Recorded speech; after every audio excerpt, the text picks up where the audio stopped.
Bonjour mesdames et messieurs, bienvenue dans ce 13h. Tout d'abord, les titres de cette édition. Les résultats de l'examen du CEPE ont été proclamés ce samedi selon la DECO, la direction des examens et concours. Ces résultats affichent un taux de réussite de 83,57% contre 80,98% enregistré en 2017 et 83,33% en 2016. Le vice-président Daniel Kablan-Duncan était récemment à Toulouse, en France. Il a mis à profit ce séjour pour s'entretenir avec le directeur général de l'ENAC, l'École nationale de l'aviation civile. Au centre des échanges, le projet de création d'un institut aéronautique en Côte d'Ivoire. Et puis, Jean-Pierre Bemba, acquitté en appel de crimes de guerre et crimes contre l'humanité, est arrivé hier vendredi en Belgique. Son procès ouvert à La Haye en novembre 2010 était le premier de la CPI, mettant en avant la responsabilité d'un commandant militaire quant à la conduite des troupes sous son contrôle. Ils étaient 512 000 candidats à l'examen du CEPE et 427 877 d'entre eux ont été déclarés admis. C'est en tout cas le taux de réussite national de 83,57%, soit 2 points de plus que l'année dernière. Les résultats de l'examen du CEPE 2018 ont été annoncés ce samedi même par la DECO, la direction des examens et concours. Franck Quadio. Les résultats de l'examen du CEP disponibles depuis 14 heures dans les centres d'examen et établissements scolaires. Cette année, sur 512 016 candidats présentés, 427 877 ont été déclarés admis. Soit un taux national de réussite de 83,57% à cette session 2018, contre 80,98% en 2017 et 83,33% en 2016. Le taux national d'admission à l'examen du CEP connaît donc de nouveau un progrès. Celui-ci est de plus 2,59 par rapport à 2017 où il avait régressé de 2,35 par rapport à l'année antérieure. Nous avons donc retrouvé le niveau de 2016 que nous avons même dépassé les 0,24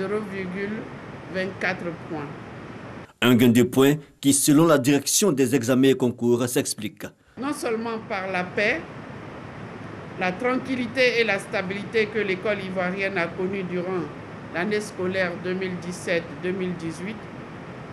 mais aussi et surtout par les efforts fournis par tous. Les enseignants qui ont entendu l'appel au civisme et à l'engagement lancé par Madame le ministre, par les parents d'élèves et toute la communauté éducative nationale. 7 jours, c'est la règle pour introduire les réclamations du 18 au 24 juin. Ces réclamations seront proclamées le mardi 26 juin à 9 h. Rappelons que pour cette année, l'examen du CEPE s'est déroulé dans 2068 centres de composition en Côte d'Ivoire. Je rappelle donc que sur 512 000 candidats, 427 877 ont été déclarés admis, soit un taux de réussite national de 83,57%, soit 2 points de plus que l'année dernière. Éduquer nos enfants, c'est important, mais protéger les enfants contre les violences, c'est notre responsabilité à tous. C'est d'ailleurs le thème de l'édition 2018 de la Journée de l'enfant africain. La Côte d'Ivoire, en l'instar de la communauté africaine, célèbre donc ce samedi la 28e édition de la Journée de l'enfant africain. Instituée par l'Union africaine depuis juillet 1990, cette journée a pour but de faire le point sur la situation de violation des droits de l'enfant et de prendre les mesures appropriées afin d'assurer davantage son mieux-être. Ne laisser aucun enfant derrière pour le développement de l'Afrique, c'est l'axe de réflexion défini pour 2018 par l'Union africaine à la faveur de la 28e célébration de la Journée de l'enfant africain. Instituée par l'Union africaine le 18 juillet 1990, cette journée a pour but de faire le point sur la situation de violation du droit de l'enfant et de prendre des mesures appropriées afin d'assurer davantage son mieux-être. Et cela passe par garantir à l'enfant les droits les plus élémentaires. Tous les enfants doivent bénéficier du droit à l'éducation, à la santé, à une alimentation équilibrée, à l'intégrité physique et morale, nonobstant les barrières culturelles, sociales ou économiques. Sur le plan national, la commémoration axée sur le thème « Protéger les enfants contre les violences », c'est notre responsabilité à tous. Une priorité nationale alors pour le ministère de la Femme, de la Protection de l'Enfant et de la Solidarité qui ont impliqué dans la prise en charge de l'enfant toutes les forces vives de la société. La responsabilité de l'État et de toute la société est engagée. Celle des parents l'est doublement. Ensemble, nous devons protéger les enfants contre toutes les formes de violence, mariage précoce, mutilation génitale féminine, exploitation, traite, abus et j'en passe. Mesdames et messieurs, l'enfant est la clé du développement durable. Des manifestations éclatées sont donc prévues sur toute l'étendue du territoire pour réaffirmer l'engagement des autorités en faveur des droits de l'enfant africain. Les propos de la ministre Maria Tokone ont été recueillis pour vous par Franck Quadio. Daniel Cablon-Duncan était récemment à Toulouse, en France. Lors de son séjour, le vice-président de la République s'est entretenu avec le directeur général de l'ENAC de France, l'École nationale de l'aviation civile. Au centre des échanges, le projet de création d'un institut aéronautique en Côte d'Ivoire. Le témoignage de Jérôme Kofi Abolin avec la collaboration technique de Kwakungesan. C'est à son hôtel à Toulouse que le vice-président Daniel Cablon-Duncan a échangé avec son hôte. Selon le directeur général de l'ENAC, l'entretien a porté sur un projet de développement aéronautique. J'ai eu effectivement l'honneur et le privilège de discuter avec le vice-président pour évoquer un projet qui nous tient tous à cœur, de développement d'une école et d'un institut aéronautique en Côte d'Ivoire pour promouvoir l'ensemble de l'aéronautique dans le pays avec le soutien de tous les acteurs. Les compagnies, évidemment, les soutiens politiques et l'Institut national polytechnique, qui est un acteur académique de tout premier plan. L'École nationale de l'aviation civile à Toulouse développe des compétences à l'international à travers des formations. Elle est la première université européenne de l'aviation civile.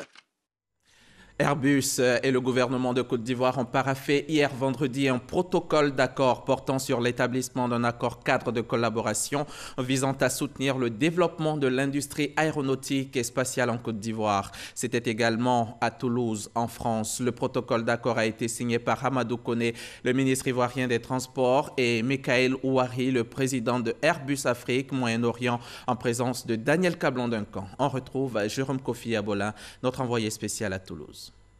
Journée consécutive passée à Airbus à l'occasion de son séjour toulousain en France, la journée de ce vendredi 15 juin 2018.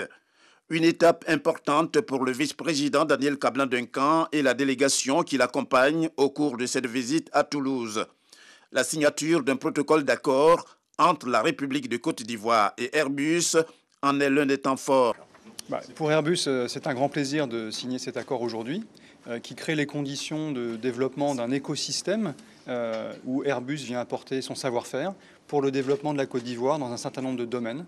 Le domaine de la formation, le domaine de la sécurité et le domaine de la croissance sur les activités aériennes. Nous sommes heureux de cette signature. Comme je l'ai dit donc à nos frères d'Airbus, ça fait depuis un certain temps que le président de la République, son Excellence M. Alassane Ouattara, a souhaité que ce dossier aboutisse rapidement. C'est un dossier important, c'est la formation, le capital humain. Disons que l'école supérieure des métiers de l'aéronautique doit être mise en place au niveau d'Abidjan, avec une coopération entre Airbus et l'INPHB, mais aussi avec la partie française, et puis le gouvernement français et la Côte d'Ivoire. Et je pense que ça va donc augmenter le nombre des écoles.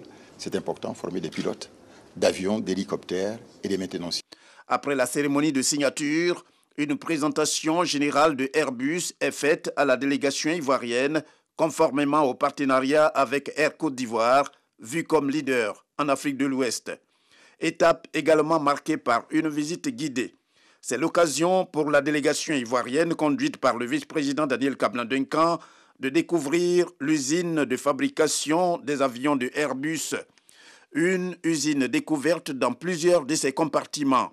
C'est également avec beaucoup de plaisir que la délégation ivoirienne, pour terminer, va découvrir l'intérieur des avions série A320, A330, A350 et A380, pratiquement au point pour être opérationnel très bientôt.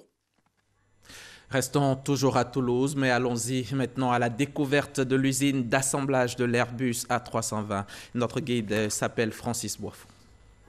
Juillet 2017. Le président Alassane Ouattara, en compagnie de son homologue du Burkina Faso, visite avec fierté l'un des deux avions Airbus A320 de la compagnie nationale Air Côte d'Ivoire.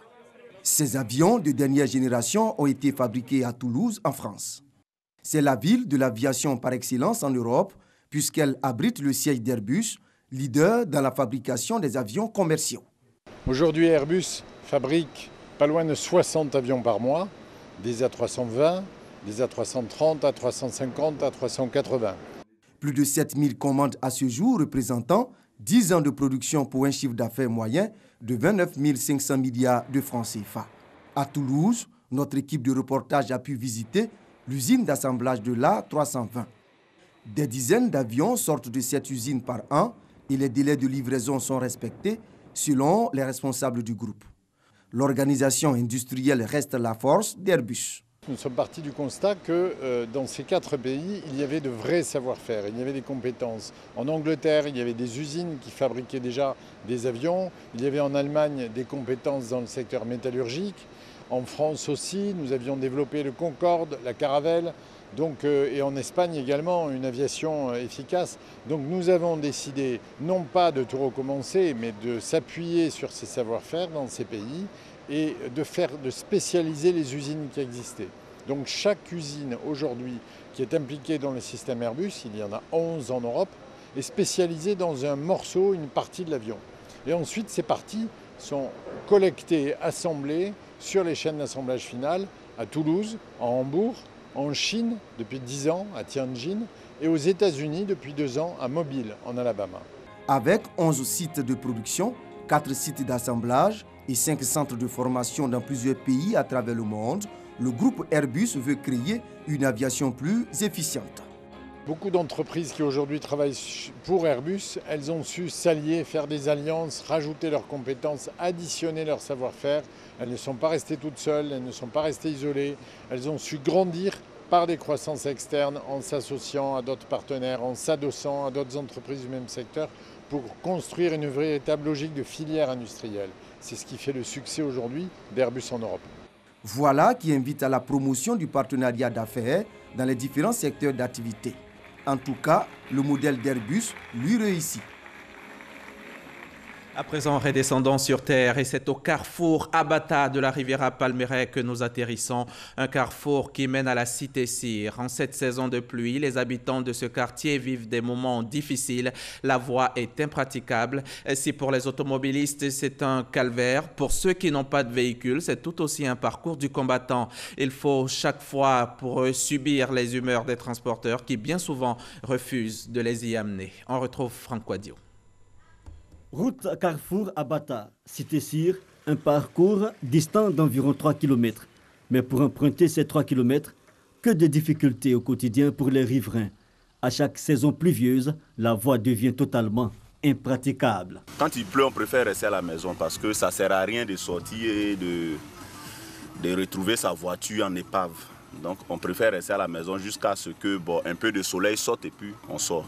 Dans ce quartier, plusieurs cités réalisées par des promoteurs immobiliers, auxquels il faut ajouter les constructions de particuliers. Les voies qui ont été ouvertes ici n'ont jamais reçu une seule couche de bitume. Et pourtant, la plupart des habitants de cette partie de la commune de Cocody ont au moins un véhicule. Conséquence, la voie se dégrade de plus en plus, ce qui endommage régulièrement les véhicules. À chaque 1 mois, 2 mois, il faut changer les rotules, il faut changer les bras. Vraiment, ça fatigue. Pour les c'est un peu difficile par rapport à la route. On n'arrive pas à s'en sortir. Tous les véhicules sont gâtés actuellement. On a plus de voitures. Une contrainte pour les automobilistes qui doivent se rendre plus que souvent chez leurs mécaniciens, mais aussi un calvaire pour ceux qui n'ont pas de véhicule. Pour sortir ou entrer dans le quartier, c'est un véritable casse-tête chinois. Les véhicules de transport en commun refusent de s'aventurer sur cette voie. La cité est très bien construite, mais pour accéder à la cité, nous avons un véritable problème. Après nos activités, pour rentrer, vraiment c'est difficile.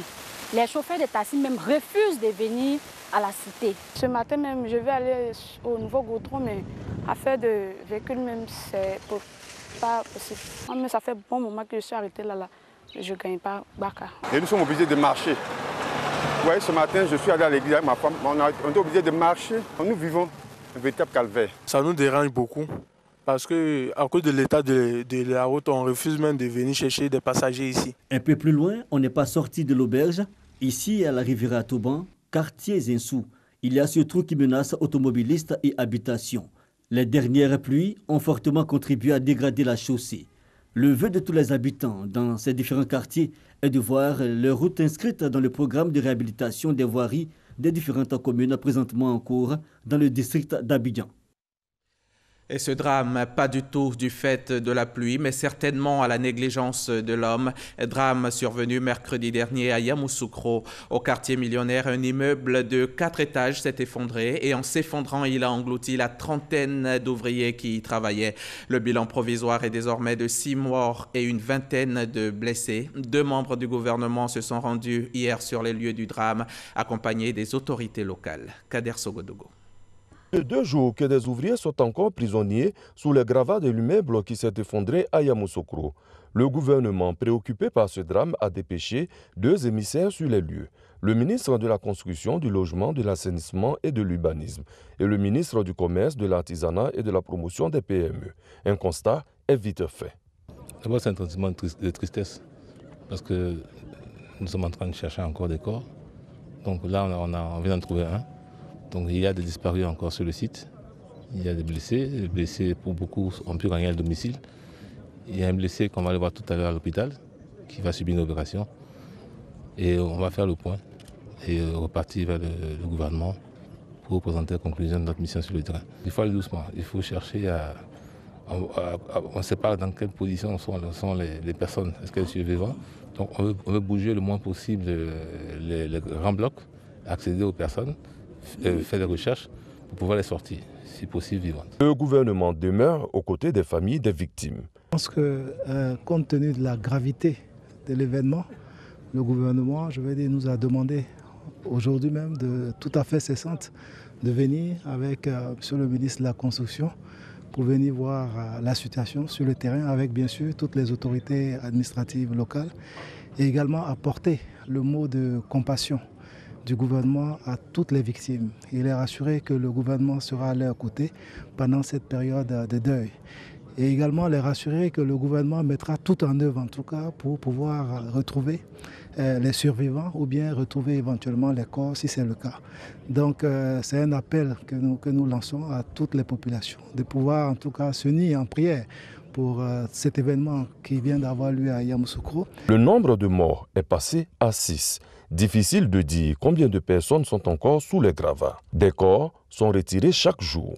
Sur la vingtaine de blessés, un seul est encore à l'hôpital à ce jour. Le Premier ministre Amadou Gon Coulibaly a offert la somme de 5 millions de francs CFA pour soutenir le comité de coordination des opérations de secours. Une somme remise au préfet de Yamoussoukro qui préside le comité. Et notre reporter Kader Sogodogo nous apprend que le chef d'ouvrage du réceptif hôtelier en construction a été mis aux arrêts.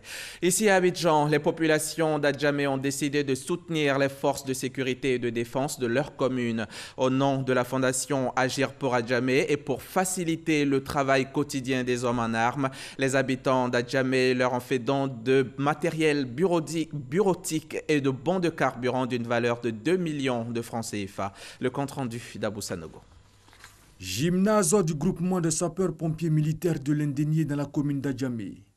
La fondation engagée pour Adjamé, dirigée par Farikou Soumaoro, apporte son soutien et son appui aux gendarmes et policiers exerçant dans la commune d'Adjamé. Des bons de carburant, des chaises et du matériel de bureautique d'une valeur de 2 millions de francs CFA en vue d'aider les forces de l'ordre dans leur mission de sécurisation des personnes et des biens. En retour, les bénéficiaires ont marqué leur gratitude et promis d'en faire bon usage. Ils ont également plaidé pour une coopération plus accrue entre les forces de l'ordre et les populations. La fondation engagée pour Adjamé entend multiplier ses actions en faveur des forces de défense et de sécurité pour le travail au quotidien pour la sécurité des populations d'Adjamé. C'est un geste de solidarité vis-à-vis des forces de l'ordre. À Korogo également, on a parlé solidarité. C'était à l'occasion de la fin du mois de Ramadan où une caravane de solidarité initiée par le député maire Amadou Gon Coulibaly a sillonné la ville. La caravane a fait le tour des mosquées, des centres d'accueil et du CHR de Korogo, volant ainsi au secours des nécessiteux à la fin de ce mois béni de Ramadan. Mamadou Kwasi depuis Korogo. Les malades et leurs parents reçoivent des kits alimentaires, kits composés d'aliments complets chauds avec de la boisson. Nous sommes au CHR de Korogo où depuis quelques jours, ces kits sont remis quotidiennement. Une initiative du député maire de Korogo, le Premier ministre Amadou Gon Coulibaly. Après le CHR, la caravane de solidarité met le cap sur le centre Saint-Camille, un centre qui héberge des personnes souffrant de troubles mentaux. Ici, le chef de la délégation, Lanzeri Coulibaly, remet au nom du Premier ministre Amadou Gon Coulibaly des vivres et des non-vivres. Lorsque nous avons un partage à faire, ceux avec qui on doit faire ce partage-là, avec ceux-là. Certains même sont abandonnés par leur famille, ils ne viennent plus les voir. C'est vous qui vous en occupez. Vous les habillez, vous les nourrissez, vous les soignez. Vraiment, on vous dit merci pour tout. Au nom du Premier ministre Amadou Gon Coulibaly. Cette action de solidarité et de partage est bien appréciée par les responsables du centre d'accueil. La caravane de solidarité a fait le tour des mosquées de la ville de Korogo avant de se rendre à l'université Pelleforon Gon Coulibaly. Les étudiants reçoivent ici, des mains des envoyés du Premier ministre, des kits alimentaires. Plusieurs familles démunies de la ville de Korogo ont pu bénéficier également de ces dons estimés à environ 50 millions de francs CFA. Si en Côte d'Ivoire, nous avons célébré le Ramadan jeudi, c'est hier vendredi que la France a fait la prière de l'Aïd. Et la communauté musulmane ivoirienne qui s'y trouve s'est retrouvée pour la prière. La paix, le pardon, la solidarité et le développement de la Côte d'Ivoire étaient au cœur de cette célébration 2018. On retrouve Mamadou Kwasi. Comme à la dernière fête de la Tabaski, la communauté musulmane des Ivoiriens vivant en France s'est retrouvée pour commémorer l'Aïd el-Fitr, la prière marquant la fin du jeûne musulman. Les 2 rakats ont été conduites par l'imam Mohamed Kouyaté, imam adjoint de la mosquée de l'île de Saint-Denis à Paris. Prière suivie de sermon. Au cours de son adresse, l'imam a appelé la communauté au pardon et à l'union des Ivoiriens vivant dans l'Hexagone. Nous ne voulons pas de division. Nous voulons l'union. C'est l'union qui fait la force. Il faut que nous nous pardonnons les uns les autres. L'islam est un digne égalitaire. Tous les êtres vivants sur terre sont égaux devant Dieu. Le seul critère qui nous différencie est la crainte de Dieu et la piété.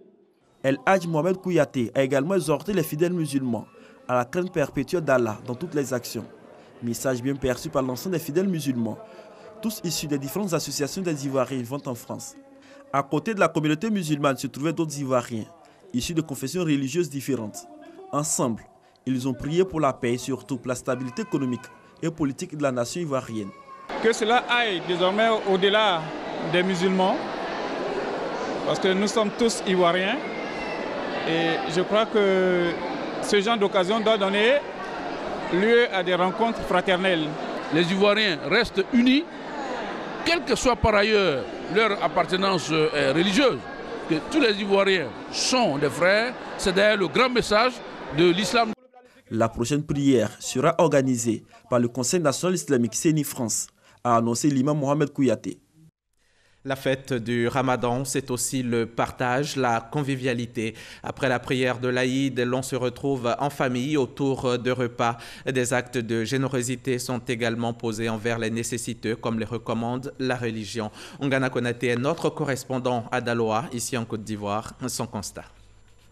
La fête du Ramadan est l'occasion de retrouvailles familiales, de célébrations et de festivités diverses.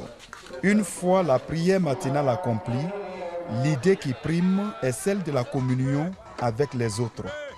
Dans les différents foyers, l'animation règne et c'est à ce moment que le Ramadan prend tout son sens dans sa dimension de partage et de convivialité. C'est un jour de partage, donc je suis là pour... Je vous ai invité pour partager le repas avec vous. Ils ne sont pas tous musulmans, hein. Des chrétiens dedans. On les a invités pour pouvoir partager le repas ensemble. On ne voit personne dans la souffrance, dans la tristesse ce jour-là. Tout le monde doit être heureux, manger ensemble, aller se partager les repas, se rendre visite. Le Ramadan est avant tout une fête de joie et de partage. Et pour la grande majorité des personnes démunies, le seul moyen d'obtenir un morceau de viande est d'espérer recevoir des plus riches qui, selon la religion, doivent en distribuer une partie aux nécessiteux. Et c'est avec ces mots que Sila Yaya nous décrit cette cérémonie religieuse. Nous venons de traverser un mois béni qui nous a fait beaucoup de recommandations. Et parmi ces recommandations, un élément important qui est le partage. Ceux qui n'ont pas fait le carême avec nous, forcément qui sont aussi de notre commune, je les ai appelés aujourd'hui avec mes frères musulmans bien sûr pour que nous venions partager et leur montrer l'importance de ce qui peut être le partage entre nous. Véritable moment de communion et de partage, les démunis trouvent avec la fête de Ramadan une bouée de sauvetage. Mieux, les portes des voisins leur sont grandement ouvertes. Un peu de musique dans cette édition et c'est du jazz que je vous propose. L'USACI, c'est US Alumni Côte d'Ivoire, l'association ivoirienne des alumni des programmes américains. En collaboration avec l'ambassade des États-Unis en Côte d'Ivoire, l'association a organisé récemment sa traditionnelle rencontre mensuelle de networking dénommée Thirsty Thursday. Le jazz comme facteur de rapprochement entre blancs et noirs aux États-Unis. Et voilà le thème de cette rencontre qui avait pour objectif de permettre à la Côte d'Ivoire de s'inspirer de l'exemple américain en utilisant des alternatives autre que la violence pour exprimer leurs divergences. Patricia Omoitia. À l'instar d'autres événements comme Jazz Day, Abidjan Jazz ou encore les mois du jazz, Thirsty Thursday est le fruit de l'analyse de l'environnement musical ivoirien. Ce concept musical se veut la plus grande rencontre qui réunit chaque mois des amateurs de jazz d'Abidjan. Selon l'initiatrice, ce grand rendez-vous est également une tribune pour jeunes musiciens désireux de s'exprimer dans ce genre musical qui serait pratiqué par environ 100 musiciens en Côte d'Ivoire. Le jazz comme facteur de rapprochement des Blancs et des Noirs aux États-Unis. Et l'intérêt de cette initiative pour la Côte d'Ivoire, c'est surtout de voir comment est-ce que la Côte d'Ivoire peut s'imprégner de l'exemple américain pour pouvoir se rapprocher, comment utiliser le jazz aujourd'hui comme moyen d'expression. Le blues est aux États-Unis ce que le zouglou représente pour la Côte d'Ivoire. Moyen d'expression des mots de la société, ce genre a inspiré des artistes ivoiriens comme Baïs Pinto, Nemlin Fasclac, Georges Dibi, qui a créé l'orchestre Les Mers ou les Sels, pour ne citer que ceux-là. Pendant longtemps, les gens ont toujours pensé que le jazz était une musique difficile d'accès. Nous, on a voulu vulgariser le jazz. N'importe qui peut aimer le jazz. Le jazz s'est construit et continue de se construire par l'apport permanent de cultures et traditions musicales différentes. Ce genre musical a pris racine dans les plantations américaines et servait de moyen pour les esclaves de revendiquer leur identité, mais aussi d'exprimer leurs souffrances et leurs espoirs. Plus tard, dans les années 1900, les esclaves noirs se sont opposés à tout sentiment d'infériorité à travers une explosion littéraire, musicale et picturale à Harlem. Le jazz se répand alors dans le monde entier et devient la première forme artistique reconnue de musique afro-américaine.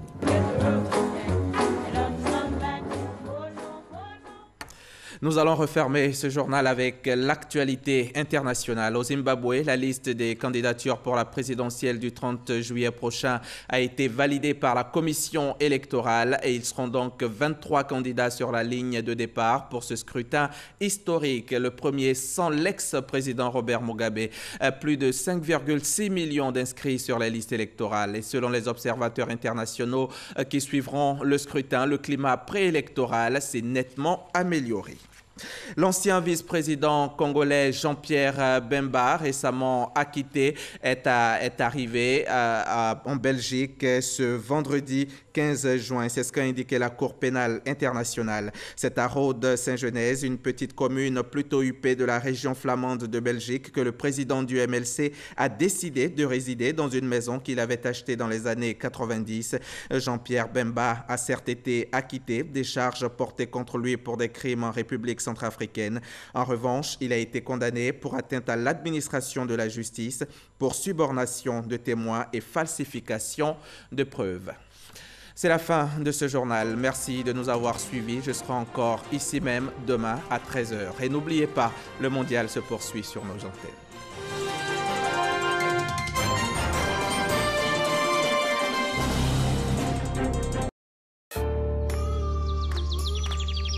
Une nouvelle étiquette pour Candia. Candia le lait, onctueux, soyeux, crémeux.